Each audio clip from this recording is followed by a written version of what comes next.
मित्रांनो, आयुष्यात एक वेळ अशीही येते की सगळं असतं आपल्या भोवती, पण काहीच आपलं असं वाटत नाही. लोक असतात, पण संवाद मात्र हरवलेला असतो. आशा असते, पण तीही थकलेली असते. मन मात्र अशा अवस्थेत पोचतं जिथे ना रडता येतं ना हसता येतं. डोक्यात विचारांचा कल्लोळ मात्र चालू असतो, पण उत्तर मात्र शून्य. भविष्यात डोकावलं की केवळ धुसर अंधार दिसतो. तेव्हा वाटतं की काहीच उरलं नाही. अशा वेळी मात्र स्वतःवरचा विश्वास मात्र डगमगतो. पण खरं तर याच क्षणात आपली खरी परीक्षा असते. जिथे कोणतीही साथ नसते, तिथे स्वतःची सावली व्हावं लागतं.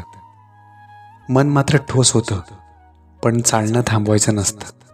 एक पाऊल, मग अजून एक. बघता बघता अंधाराच्या छायेतही एक छोटासा प्रकाश दिसतो. कारण तळात गेल्यावरच उंचीची खरी किंमत कळते. हरवल्यावरच सापडण्याची इच्छा निर्माण होते. आणि थकल्यावरच मनात नव्याने लढण्याचं बळ येते. त्यामुळे मन जरी बधीर झालं तरी चालत राहा.